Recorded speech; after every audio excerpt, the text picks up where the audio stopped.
NFL week number 3 underway here on RAS YouTube channel. We're a day late. Pardon me for the miss yesterday. You can blame me. I'm going to shoulder some blame for the Border Collie Jet that we have in the house. Getting up there in age, approaching 11 years old. So there was a run to the vet. All good. Everything's good. But as you guys know who have a older dog, things come up. So we had a little bit of a delay here the last 2 days. We're back here 9:15 a.m. Pacific, one day late. Usually we'll be doing these Wednesday. If you're joining us after the show, on the timeline down below, there'll be chunks of times where you can jump forward to all the games, watch all the previews, come back and forth. And so we'll go through every game very quickly. Then everybody here in the chat, a little bit quieter than usual, but I'm going to encourage everybody, drop your questions in. If you have team questions, player questions, week 3, sides, totals, anything, drop it in the chat. Seeing a lot of people commenting so far on the morning show that I do every day, the Simple Handicap Podcast, part of Right Angle Sports. That's on Apple and Spotify. Glad to see for our Bates that it's becoming a newly habit. That's the goal every single morning with the podcast on Apple and Spotify. 10 to 15 minutes to get you caught up on everything. Thanks to JetBlue for seconding that as well. KH saying everything is good as well. So good to see that as well. Brian Webb, what's the scoop on the Luke Combs album?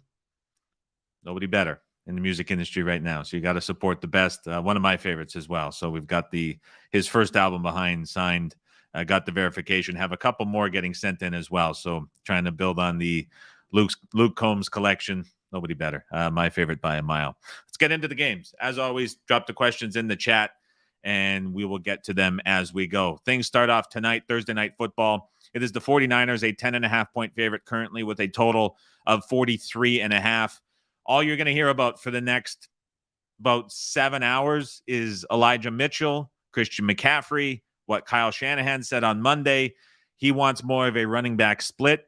Was talking with Hitman this morning, a very good prop bettor, and he was lamenting about sort of how things have adjusted over the years in seasons past. I certainly agree with him. We probably would have seen Mitchell 17, 18 and a half yards for his posted prop. We're seeing it now 28 and a half. With the way that McCaffrey has been used so far, I think you could probably still justify a wager either on that under or on that over for Mitchell. What I would say is kind of problematic here is when you look at how this game could play out. Niners 10.5-point favorites. The Giants with Wink Martindale over blitzing, giving up a ton of yardage to opposing offenses. And this is by far the best that they're going to face so far this season. And so when you think about what the 49ers could do on the ground and already have done, little scary when you're looking at those McCaffrey unders, but certainly think that Mitchell's going to get a lot more time on the field as well tonight after that's been a point of emphasis on the short week. So a lot of that discussion you'll probably be seeing within the media. How that's going to be handled is certainly worth watching as well. In terms of side and total on this one, I don't love anything in this spot. What we're going to see with Barkley out is Jones is going to be forced into a lot more designed runs. That's sort of inevitable. We saw Breida a little bit last week. He's just not the same Matt Breida that was out there a couple seasons ago. And so I think we're going to see that change quite a bit in terms of the Giants' offensive play calling and how that's approached. So a pass for me, side and total, not much interest there. But all of my interest will absolutely be on those Mitchell or McCaffrey props as we kind of continue to sort through that and see what those numbers get to. One other note on McCaffrey, his carries for the game, 2 higher than what he closed last week. Last week was 15.5. The 49ers still a big favorite. Tonight, 17.5. So a little bit of uptick there for his carries overall. Country music for the win from KH. 100%. Nothing better. Michael Rathburn saying, nobody covers the market every day any better. Podcast 5 a.m. Eastern every single morning, Monday to Saturday. You can listen to it as well. Chris Powers, in previous years, you were taking a lot of teasers. You still taking any personally?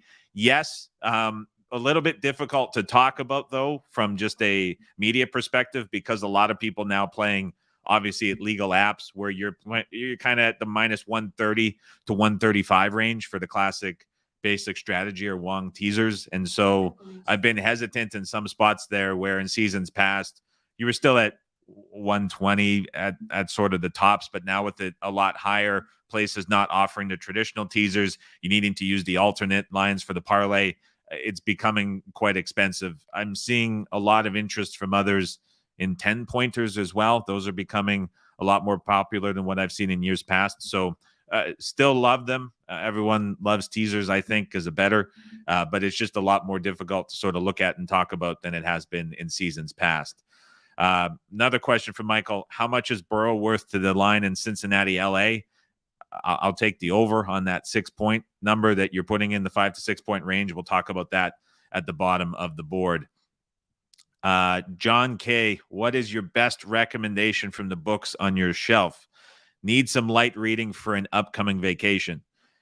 I'm not going to recommend something fun and interesting or like fun and informational on the vacation. American Kingpin, by far. If you want entertainment, page turner, slam dunk for a vacation read. 100% recommend that. It was really hard to find because it was so popular, but now you can get it everywhere next day. So really, really good option if you want a fun vacation read. Let's keep going. Chargers on the road at the Minnesota Vikings.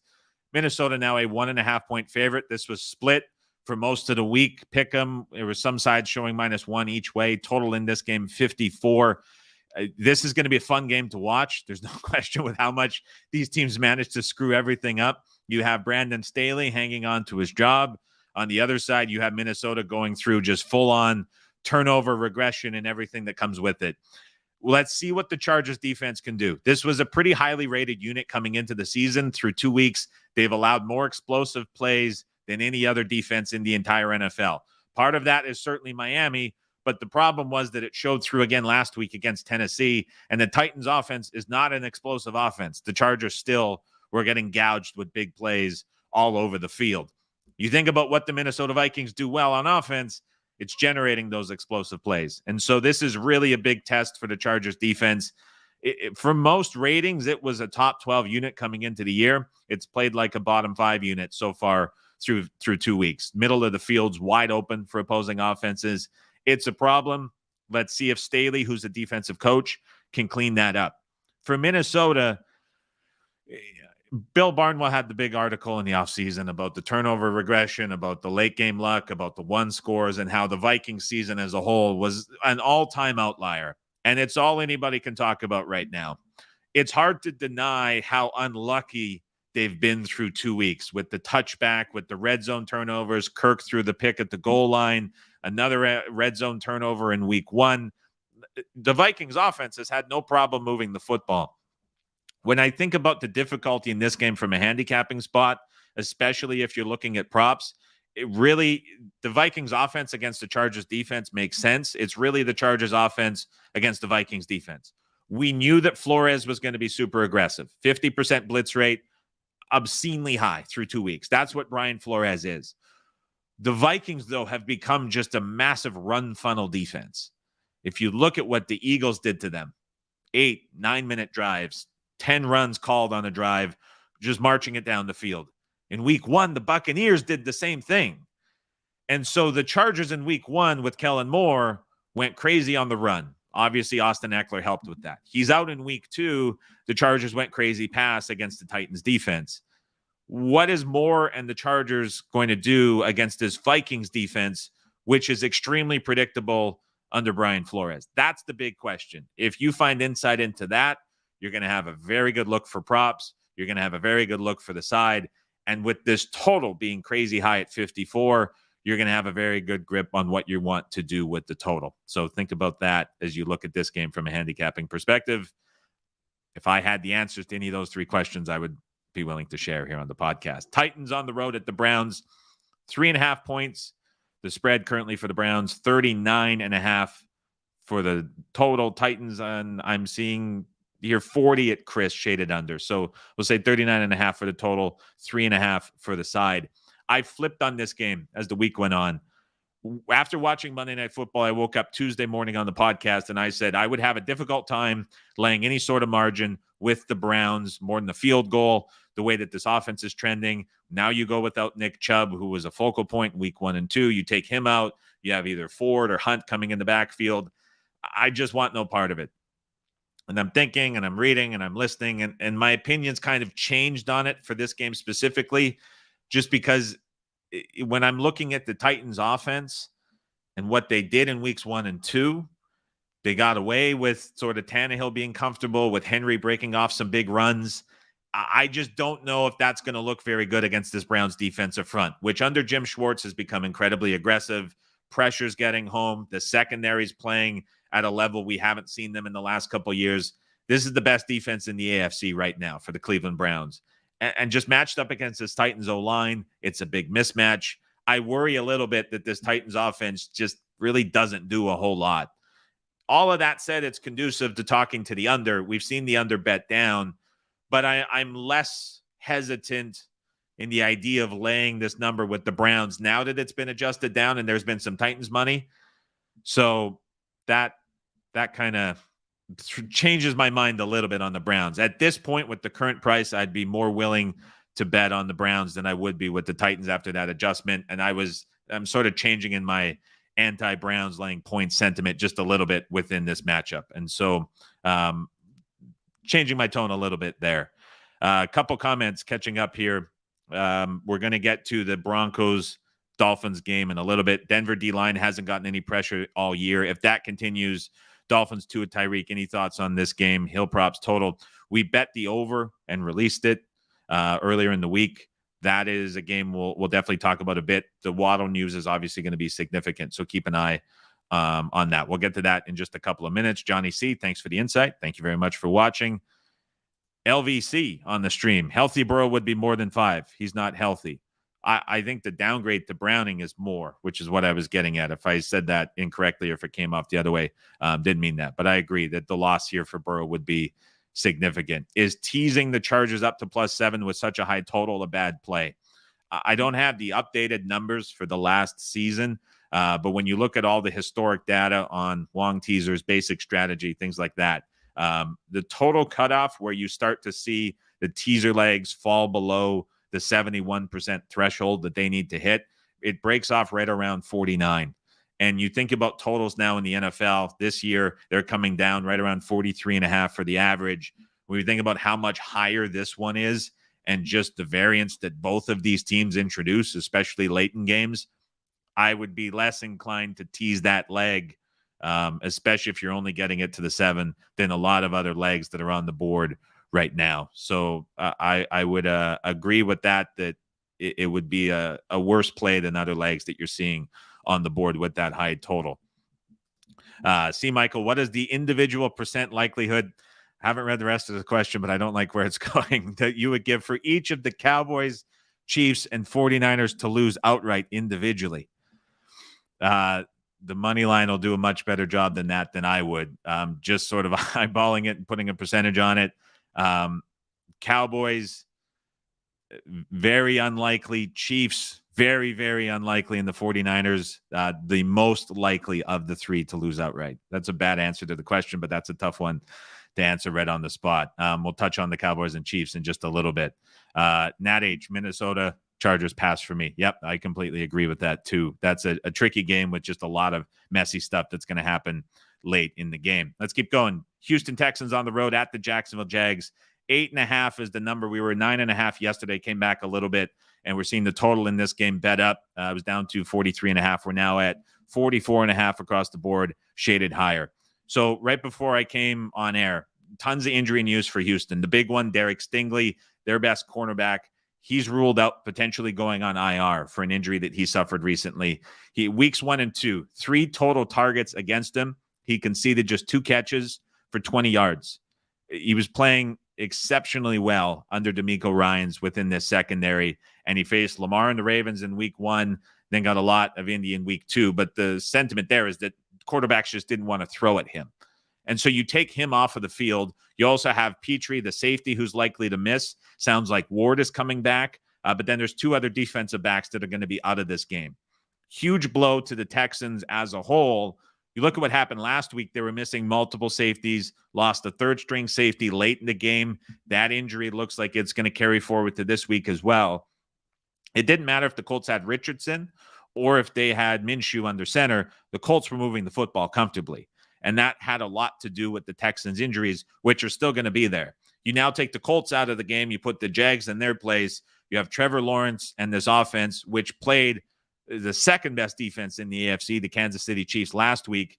What I noticed in that game, and if you go back and watch it too, the Jags had 3 different passes to receivers in the end zone where the Chiefs used the push-out rule that's no longer the rule to prevent it from being a touchdown. The Jags went 0-3 in the red zone.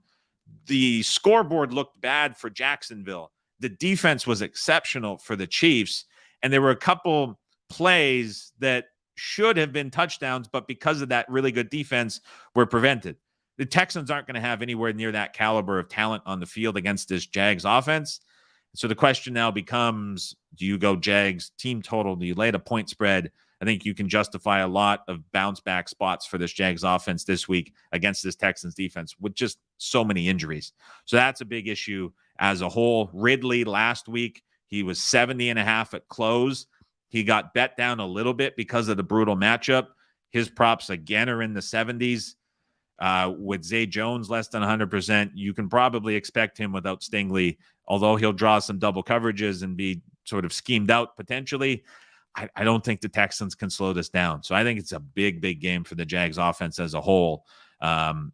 Really like what I see from the Jags in this matchup with all those injuries to Houston. Pats on the road at the Jets. I'm a little surprised it's not 3. I know there was some resistance at 3 when it got there at a few places. 2.5 is the current number across the board. Total 36. We had a comment earlier. This was bold. Actually, it's not bold. He said funny. If it would have been, I have the feeling the Jets win, I would have said it's bold. He hedged it a little bit. So we'll give some hedge on that. Would have liked a little bit more certainty there. We know Zach Wilson's always struggled against Belichick. I don't think it's a difficult game plan for Belichick to put together. They played Sunday night, so it's a little bit of a short week. I think that this is a pretty easy spot for Belichick to put together a game plan. Christian Gonzalez looks really, really good. Tyreek Hill was praising him for how well he played against him. You put him on Garrett Wilson, I think that gets really tough for the Jets. Zach Wilson against the Cowboys defense, which is a little bit better than the Pats, no question. But he just looks lost. And part of the problem, right, is that Hackett built this offense and tweaked it a little bit to fit Rodgers. And he has such a drastic change going to Wilson with how he commands the line of scrimmage, how he gets everything ready pre-snap. There's so much more on Hackett now.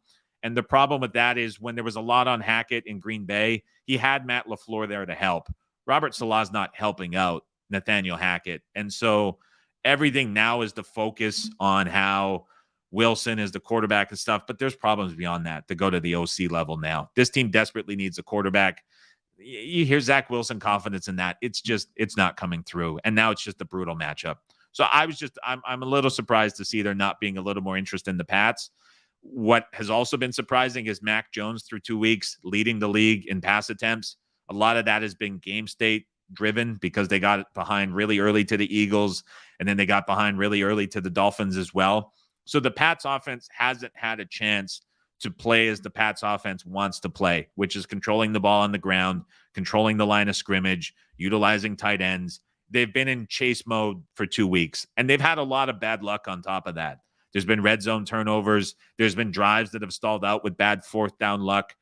It's just been really tough for the Pats in week 1 and 2 because their offense has been forced into doing something that it just doesn't do. And so this week, they have a really good chance of getting to a lead early. If they do, and this defense can be a little bit more aggressive, they put together a heck of a game plan to stop Jalen Hurts. They did a really good job of scheming out the best and fastest wide receiver against a really tough offense in Miami. This is just going to be so much easier for them in this week specifically. So I'm just a little bit surprised to see the Patriots not a little bit more popular. Catching up on some question under in the Jets game. It's been bet under. Super short now. I wouldn't be running to bet the under at this point with where it is. Even earlier in the week, it opened and was sort of adjusted for that as well. But yeah, it's tough. Morgan nailed it. Belichick versus Wilson. What is Wilson going to do different than what he did in the first 2 games? It's just everything that Wilson struggles with is what Belichick is able to scheme up defensively so well. Jags teaser -2.5. There we go. We were asking about better teaser legs. 100% on that one. And it looks like it's a new name. I believe that was Adam originally. He's now the remote working nomad. There you go. 2023. Ryan Jeffrey. Jags teaser leg. Lock it in. Yeah. Good teaser leg for sure. Connor brings up a good point. Jags were in a similar spot last year, lost 13-6 to Houston. Last year, they came off of Philly. I looked at that this morning.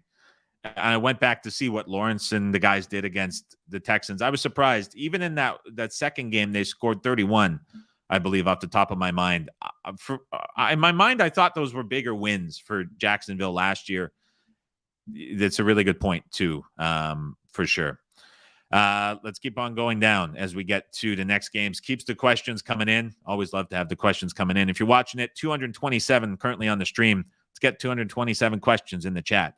If you're watching, Saints on the road at the Packers. Green Bay, a 2-point favorite with a total of 42.5. Not a lot of thoughts for me in this one. There is some wind. There is some weather. So keep an eye out for that within the forecast. I think that's what's holding this total down a little bit when you're looking at the wind north of 20 miles per hour. That's really the cutoff. When you see these NFL games with sustained winds, 20 miles per hour or more, the average points scored in those games trends towards 35. The average closing total in those games trends towards 38.5.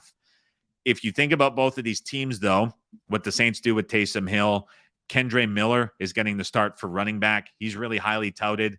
I think he's going to be in a spot where he gets a lot of touches as well. So that might be a name that's a little bit under the radar from a prop perspective.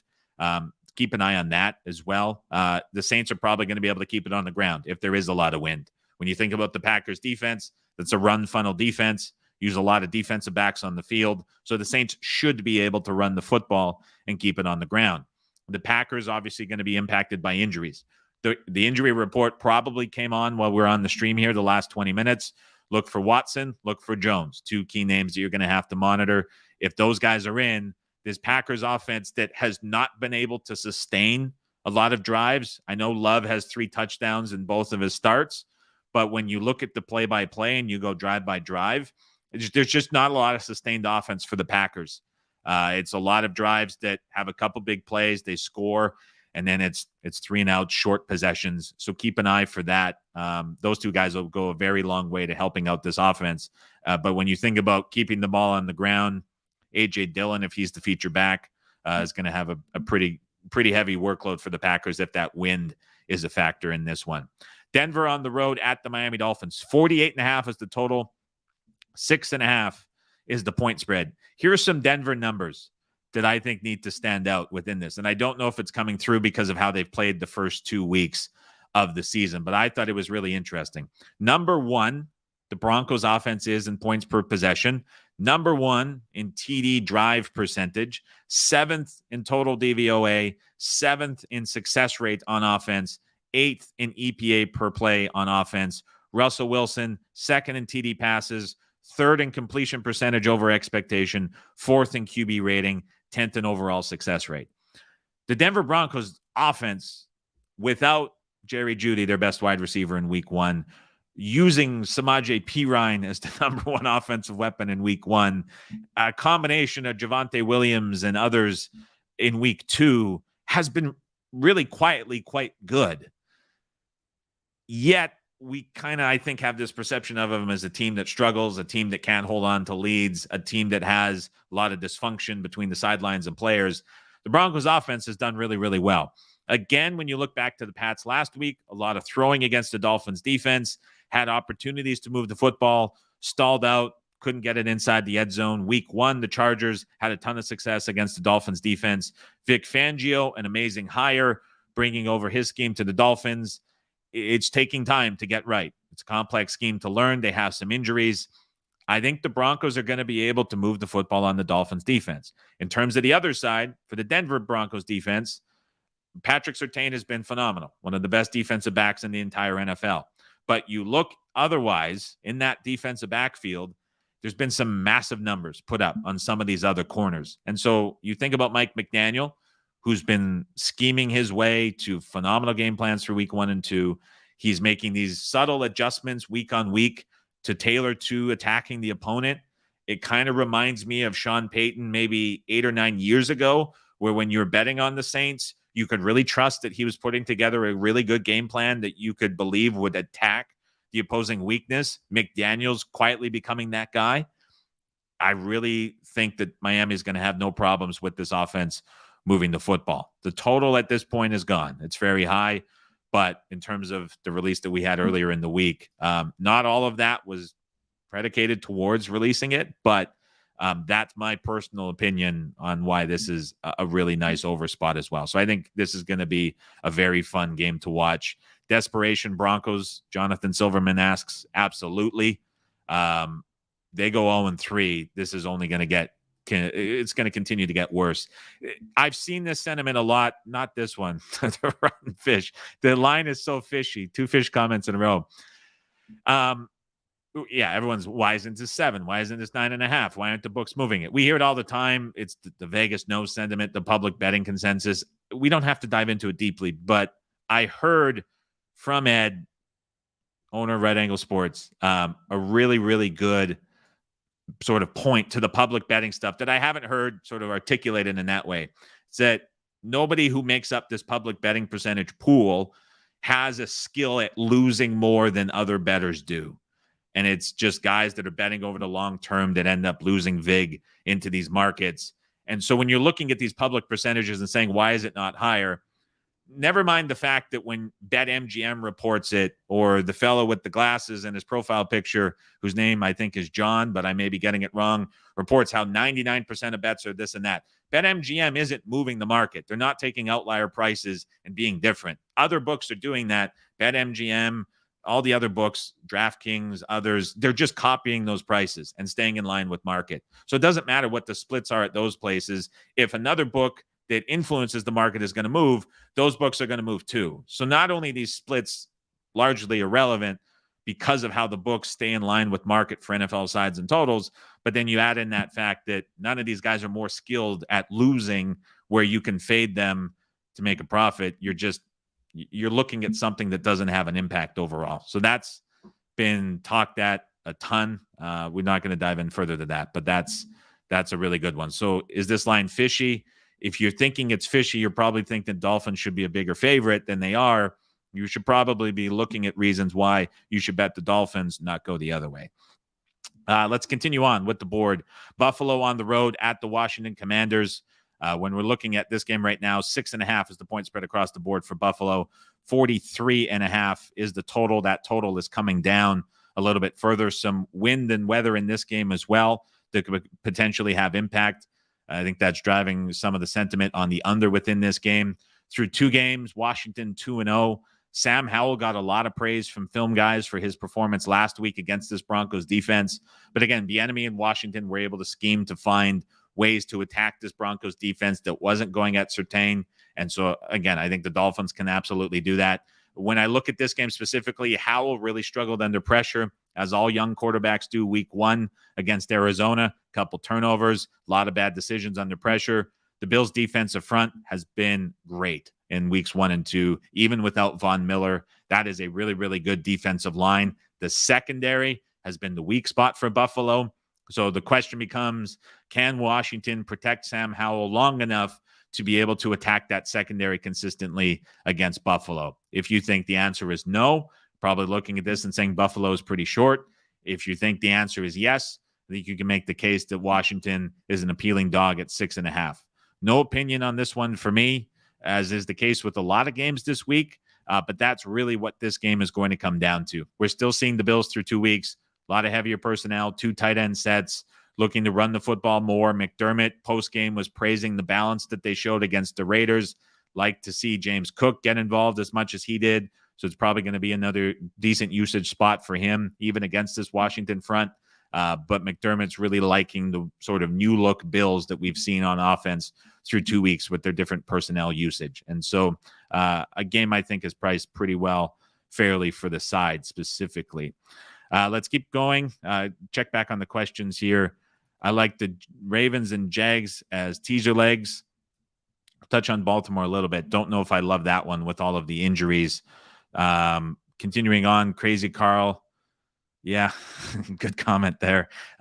Paul, going to be at the Vikings game on Sunday. My goodness. Any prop angles stick out to you at all? Jefferson's overs seem to be the most fun, but high number. Paul, are you a Vikings fan or not? Question number 1. I would be more intrigued to see what the status of Austin Eckler is. If he's out, I would probably look towards Josh Kelly, which might suck if you're a Vikings fan.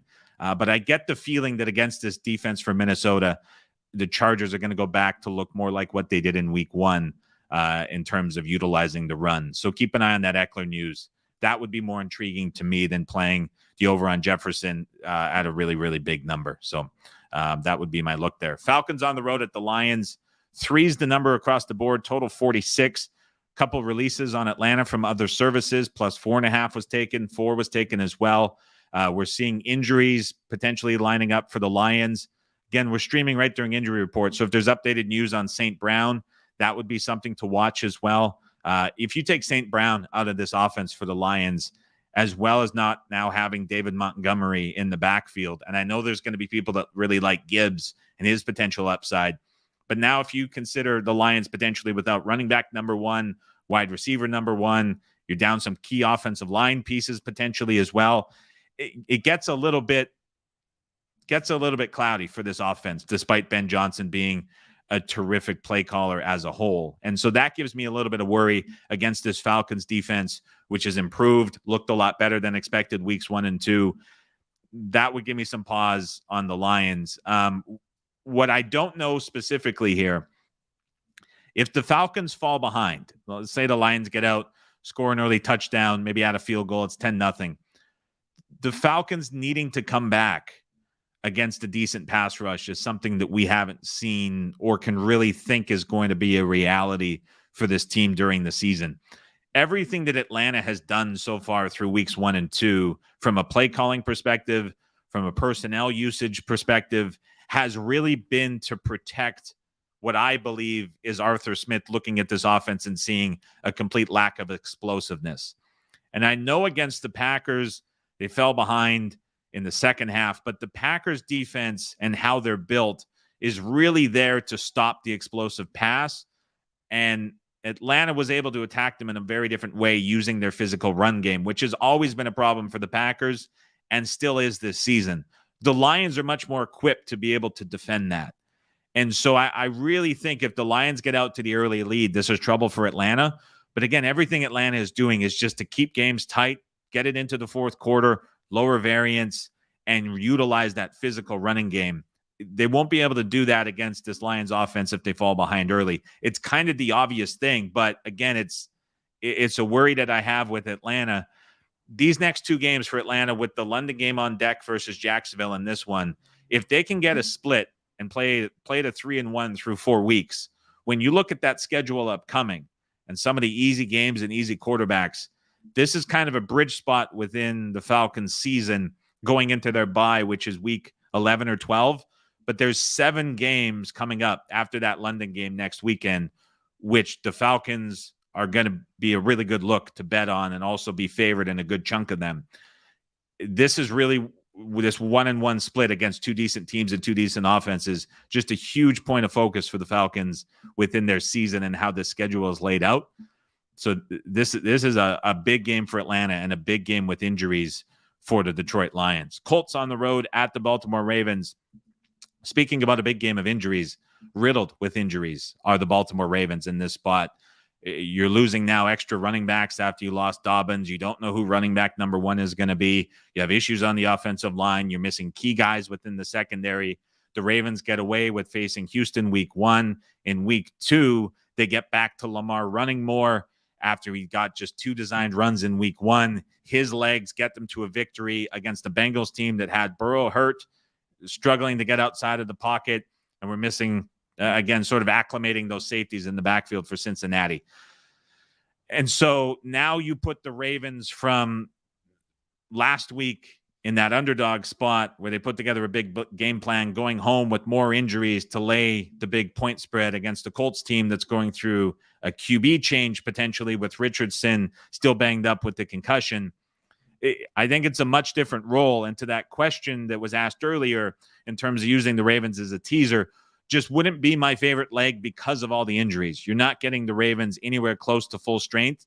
And I really believe that these injuries on the offensive line are slowing down the Munkin system being integrated within the offense as a whole. They still don't know what Lamar is going to be used at. If I'm looking at this game specifically, I would expect him to run more, and I think his rushing props could be interesting because last week things just weren't opening up, and he had to use his legs to extend plays because that traditional ground game now with multiple injuries to multiple backs just isn't there. And so that's really put stress on this offense for the Ravens as a whole. They're getting away with it, but when it comes to laying bigger numbers again, week one, when they were laying that big number against the Texans, none of these guys were hurt. That all happened in the Texans game.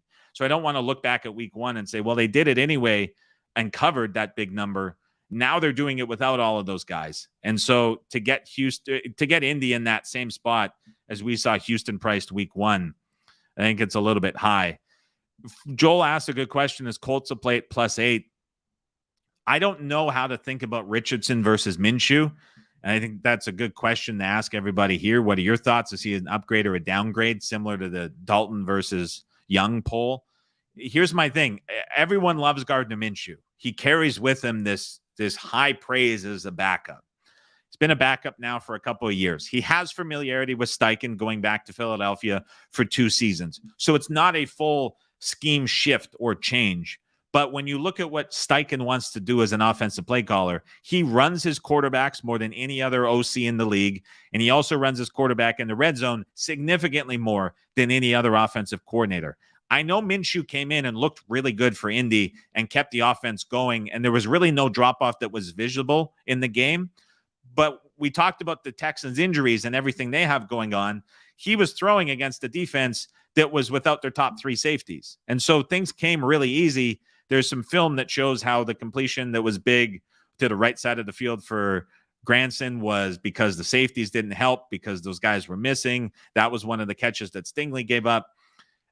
I just feel like with some of these rookie quarterbacks now getting hurt and these backups coming in, everybody's saying it's automatically an upgrade.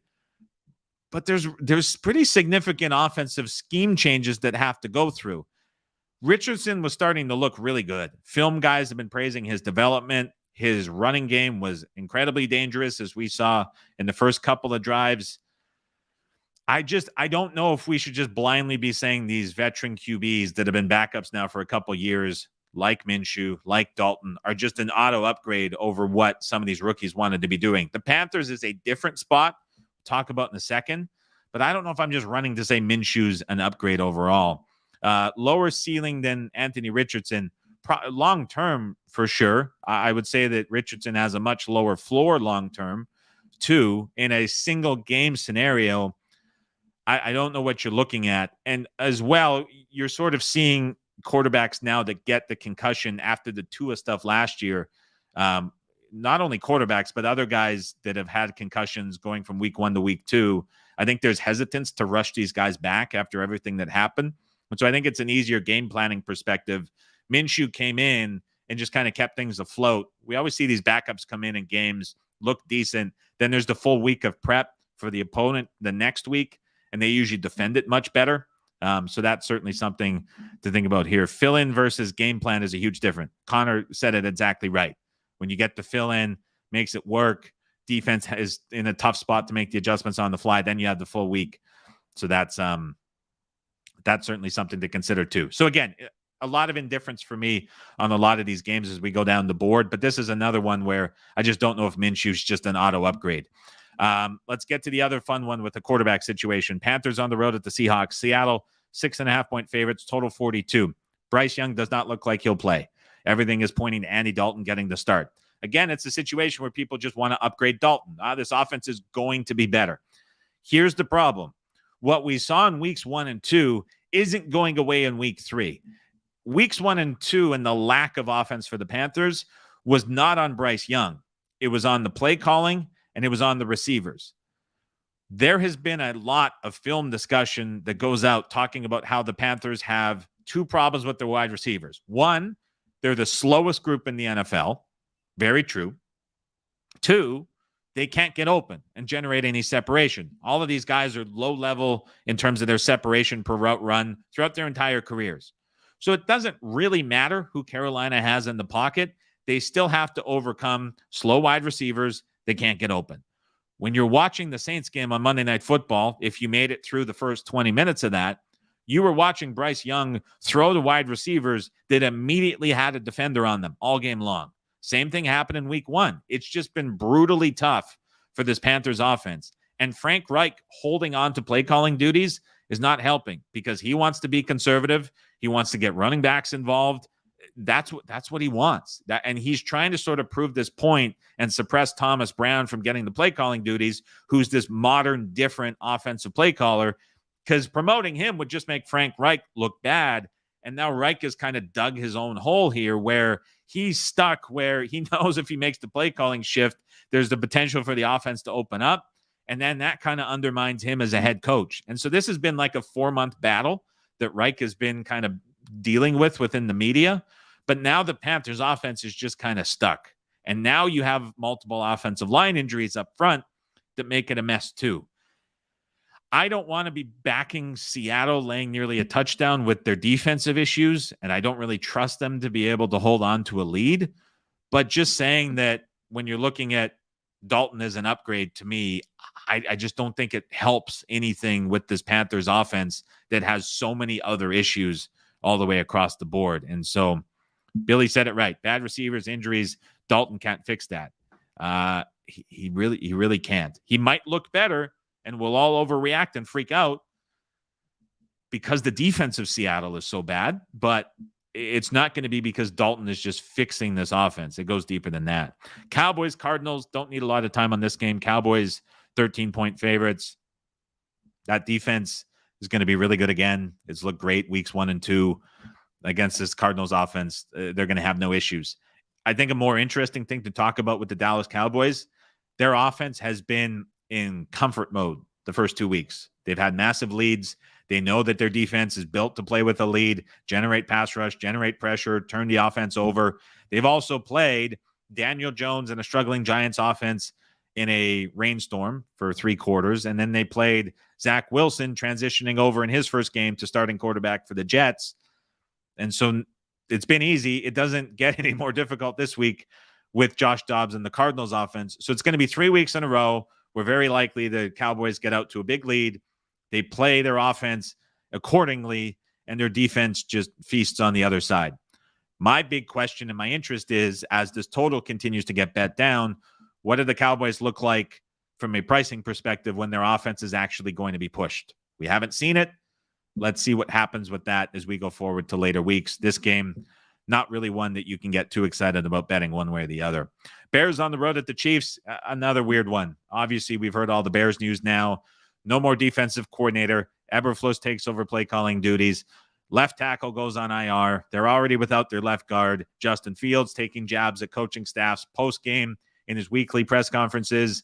He's blaming coaching. Now they go on the road to face the Chiefs. Their defense, I say second best in the AFC. It's a mess. The point spread reflects that. Maybe a better question here would be 2 of these. First of all, Justin Fields is going to get a ton of attention for his rushing props. I would be much more inclined to look at betting some wide receivers under. Everyone's going to be blasting that prop number up because Fields says he wants to run more, takes the jabs at coaches. It's a full change from what Fields said he wants to do just a month ago when he was wanting to throw for 4,000 yards. Now it's a complete role reversal within this offense. If he's going to be running more and he's going to be focused on running more, that's going to mean less passing opportunities, but also against a difficult Chiefs defensive opponent. I would much rather look at wide receivers under than I would Fields rushing yards over. Your pick on which wide receiver you want to take. I would avoid DJ Moore. Now, the other question that I would be intrigued with is, what does this Bears defense look like with potentially Eddie Jackson missing? Because they also don't have Kyler Gordon on the field. And the Buccaneers last week, they scored 27. But guys, you watch that game back, you look at the box score, you look at some of the quirky things that happened within the red zone for the Bucs and field position overall. That was a game the Buccaneers could have hung 40. And if they would have put 40 up, I think we're looking at this game in a much different way than we already are with this inflated point spread and a really, really high total. The Chiefs really desperately need to figure some things out on offense. And while I don't want to run to bet the Chiefs laying 13 because of how they've handled leads in the past, because of the relationship between Andy Reid and Ryan Poles and how that isn't just sort of conducive for guys that know each other blowing out each other in games. It's a really big number, but when you look at how the Chiefs need to find something on offense with some of these receivers, a lot of potential for some of these guys to have breakout games on offense for Kansas City. So that's how I would be looking at this one. And I think with these Bears injuries and defensive issues, there's certainly potential there within the prop market. Sunday Night Football, Steelers on the road at the Raiders. 2.5 is the number for the Raiders. Bet from another pro came out this morning. Steelers +3, -120.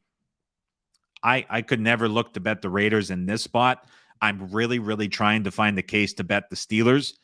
I think that the Raiders defense, I had a video about it, super soft coverage, playing off coverage, a lot of defensive backs, a lot of too high shell look. Peyton has talked about it.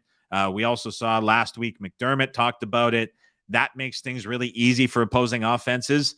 The problem is, even if something is easy for Matt Canada as the offensive coordinator of the Steelers, he finds a way to screw it up. Nothing is easy for Matt Canada. He's not using pre-snap motion. He's not using play action. He's forcing all these throws outside of the field. He's not taking anything easy over the middle, which is what the Raiders defense has been conceding the first 2 weeks. So we're at this impasse when we're handicapping this game. If you're looking at the Steelers, you're betting on Matt Canada figuring out the offense, taking all of these easy plays that the Raiders defense is conceding and sticking with that throughout the course of the game. I think that's a really hard bet to make because Matt Canada just doesn't do that. But if you believe that he does, the Steelers getting these many points is such an easy bet to make. On the other side, if you're betting on this and you're saying, well, the Raiders are going to change up their defense after what they did weeks 1 and 2 and how obvious it has become, and after they saw the Bills walk up and down the field, and after 2 games where the Raiders have had 14 drives against that were not end-of-game scenarios. There's been 14 true drives. 7 drives this season against the Raiders have gone for at least 5.5 minutes. There's been 3 that have gone for at least 8 minutes. That's half of the drives, right? Teams are just walking up and down the field on the Raiders. If you believe after watching the Bills and Josh Allen do that all game long that the Raiders are going to change, well, then that kind of torpedoes the whole handicap for the Steelers. And so when you're looking at this game, there's really one matchup that settles that, and it's, do you believe that Matt Canada can or cannot make a difference? If you believe that he can, the Steelers are the easiest bet on the board. If you believe that he does the same thing that Matt Canada always does, you're probably looking at a spot where the Raiders are maybe a touch short, which is why they've been bet up so far. Billy Cotton, not necessarily all Canada's fault. He said he wanted to open up the offense, but Tomlin and office wouldn't let him. Here's my problem with this. I know exactly what you're talking about. He was talking about how he wanted a more modern offense that was opened up. And then Tomlin said they wanted to keep it on the ground, control the games, and do very similar to what we've seen Atlanta and Tennessee do. I know what you're saying with that. The problem is, I don't think it's a choice for Canada to be like, okay, we want to just throw a lot of deep passes, right? It's not just like flipping on the switch where Canada comes in, says that, and then they just start doing it. Even if this was the case where it was this coaching and OC divide, right, that was being built, Matt Canada could still do things within this mandate to keep the offense restricted that could be conducive to success. He could still be using pre-snap motion. He could still be using play action. He could still be scheming Freiermuth and wide receivers open over the middle for short passes and easy gains. He could still be doing all of these things that say these work and make things easier for quarterbacks, but he's not doing any of them. He's doing the complete opposite. And so even if there is this mandate, Canada's not doing anything to help this offense. And he could be, and that worries me because when you look at this matchup, it's so obviously easy for the Steelers to take everything that's given to them underneath and have success doing that, especially after you play the Browns and the Niners pass rushes. But Canada's shown nothing that suggests that he wants to do that. And so that's a little bit problematic, I think. Pittsburgh, Jacksonville teaser look good. Yeah, it does look good. I agree. John K., that's what I was thinking. That's what I'm thinking too. I'm with you guys in that one. Did Adam give any picks out? I did not on this show specifically yet. I've talked about a lot of looks. If I had to bet something right now, I would go Jags team total over would be the one that I would take, Devin. Let's go Monday Night Football. Eagles, Bucks. 45.5 or 46 is the total. Tampa Bay 5-point favorites. We got 2 games left, 11 minutes to go. Get the questions in before we go. Come on, you guys, 200 people watching. Let's get a few more questions in before we wrap up. I think this is just a dead over game. I really like both of these offenses to move the football. I think the Eagles have been very comfortable weeks 1 and 2. They also face that Vikings run funnel defense that I talked about with Flores and those extreme changes. And so in the third quarter, I think there was about 5 minutes left in the third quarter, the Eagles went on a 9.5-minute drive where they punted. And that was just a huge chunk of the game gone. When you look in week 1 against the Patriots, similar thing. Hurts couldn't run. They didn't have any sort of need to push anything downfield because they got out to the big lead early. And then they were able to just kind of coast into victory and actually got pretty lucky to get out of week 1 with a win. And so the Eagles offense has been sort of tight and compressed so far. The Buccaneers could very well force them to open up because the Eagles have all of these injuries within the defense. The Eagles defense is a unit that I look as regressing as the season goes on in a big way. But now you're taking out defensive leaders at linebacker, top tacklers in the secondary, top coverage guys. Maddox is on IR. What do we get from the other guys who have been banged up as well? Reed at safety, just an enormous name to watch for. With all of these injuries, the Bucs offense, which has looked much better than I expected, I think can move the football. And I think it's going to force Philadelphia to need to move the football as well. And these big, long run-focused drives that have been because of the opponents that Philly has faced aren't going to be there against the Buccaneers because you want to pass and attack the secondary of Tampa Bay. And so I think we see a much better Buccaneers offense than it has looked going against an Eagles defense that's banged up. And then we see an Eagles offense that is finally pushed and needing to get the ball downfield quicker without getting these big run-heavy drives, pushing back as well. I think we see both of these teams play over the total. So that's what I like in that game specifically. And then Monday Night Football, Rams on the road at the Bengals. Cincinnati, 3-point favorite now. Guys, was there Burrow news in the last 50 minutes that brought this back up? Not too sure why this has come back the other way. Again, I've been on a stream here for 52 minutes. Let me know with that as well. When I'm looking at this, I had a big video. Part of it got misinterpreted where people were assuming that I was saying that the Niners were not a good defense. The Niners are obviously a very good defense. That was not the point of the video. The point that I was trying to make with the Rams was this. Stafford has looked very good. His mobility in the pocket has looked very good. He's got the ball out of his hand very quickly in both games. His wide receivers have looked much better than most have expected. However, both Seattle and San Francisco, specifically the 49ers in the first half, played a very particular defense that makes offenses look a lot better than they are.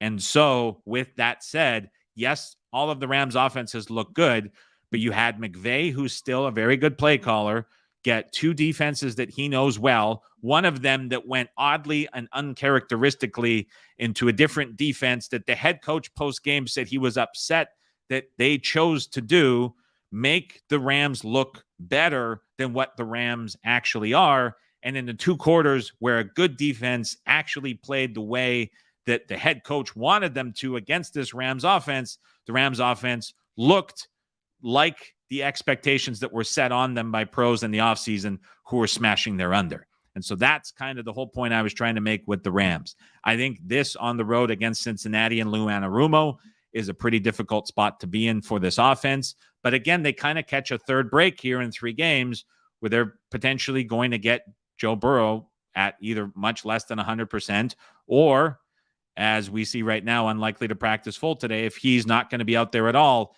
that downgrade to Browning, as LVC said at the top of the show, I think it's at least a touchdown because it's not a good number one to backup, drop off, and scenario. So I think that's going to matter quite a bit. Jay Karma brings up a very good point as well.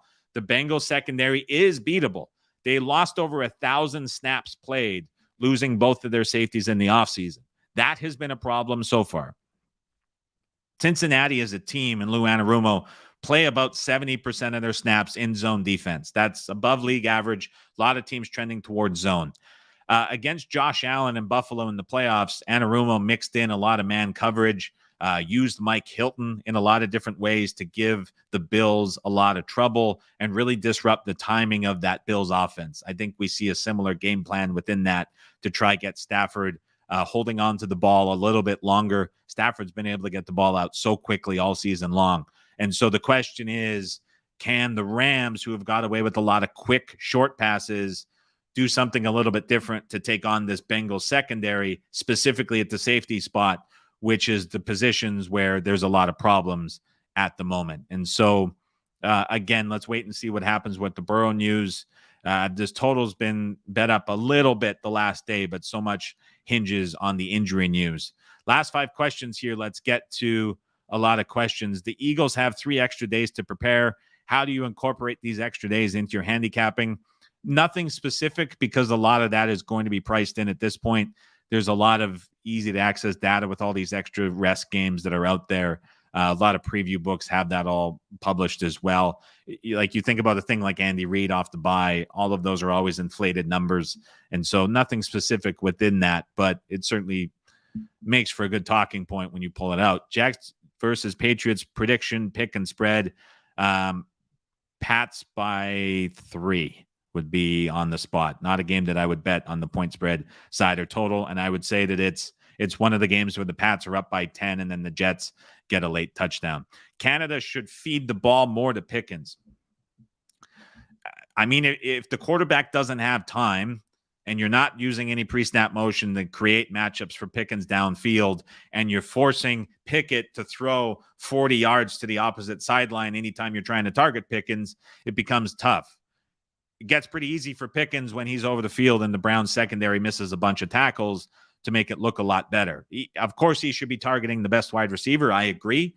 But it's on Canada to kind of create some easy matchups for him. You would think that Pickens would be a good guy to do that.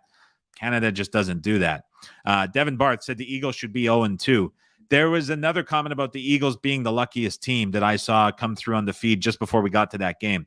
I completely agree. The Eagles have got away with a ton of luck, and they've also got away with a lot of injuries not needing to be tested to the way that they should have been, especially on the defensive side. So I completely agree with that the Eagles have got away with a lot. We're seeing the Buccaneers kind of bet because of that sentiment. It was Jake Karma, Eagles, the luckiest 2-0 team. That's a pretty easy case to make for sure, just the way some of those games have gone. Titans teaser leg, stay away from that one. Rams will win, says Jared Bush. Let's see what the Burrow news. Definitely within that. Any look-ahead lines stick out, says John K. I haven't had a good chance to look at that one yet. We'll save that for a post in the RAS app a little bit later this week. Reading through the last couple of questions here. Pickett completions over with the bend and don't break scheme. Again, this is one I'd like to bet. It's just so hard to trust that Canada can do anything with this offense. On Monday Night Football, Najee Harris attempts over was bet by a prop group at 12.5 late day on Monday. I would expect that to be pretty popular again. I don't like Harris as a runner at the moment. You see Warren, and it's just night and day. But it's at the end of it, I think Harris could get a lot of usage as well, especially if the Steelers, for the first time all season, find their way to be into a lead. We've seen the Steelers offense playing from behind the entire duration of the season so far. And so that could change a lot of the way that those running backs are used as well. Jet season's on the line this week. The Jet season was kind of decided in week 1. So I don't know if I fully agree with that. A couple more questions to wrap up. Keep an eye on Rams week 5 versus the Eagles. Cup is expected to return. That'll definitely be priced in as we see that number hit the board. And Connor says, looking really close to divisional unders this week. It's a real trend, but these totals are very low. Almost every game so far has been bet under. We're seeing these numbers lower on average than we have seen in a lot of seasons past. And so even though you might be looking to unders, just with the way defenses are adjusting and playing lead wide, we're seeing a lot of these numbers really, really short. So that's being priced in as well when we're seeing these numbers so low across the board, but certainly still spots where you can pick and choose within that. All right, wraps everything up overall as a whole. Want to remind everyone, the RAS app is available, iOS and Android. It's in the Google Play Store. You can search RAS Insights We're sending out short form text content on there all day long. We have release shows here on the RAS YouTube channel coming up Saturday and Sunday morning, 11 a.m. Eastern, 8 a.m. Pacific. Of course, the podcast on Apple and Spotify, The Simple Handicap, every single morning, 5 a.m. Eastern time or earlier. Those episodes are posted. John asks, how's college basketball prep going? Everything's starting to shift internally. We'll have a lot of details on college basketball and the service and what that will entail coming up probably within the next 10 to 14 days. Appreciate everybody who helped out with the survey on that from past subscribers if you got the text. We're at the hour mark. Thanks for everybody stopping by. Wednesday, 9 a.m. We will do these going forward. The Thursday bump, just because a little bit of unexpected stuff yesterday morning, but we will have these every single Wednesday morning during the season, 9:15 a.m. Pacific time. Thanks everybody for stopping by. Thanks everybody for watching. Thanks for sending in your questions. We'll chat with you Saturday morning, the next release show, 11 a.m. Pacific time.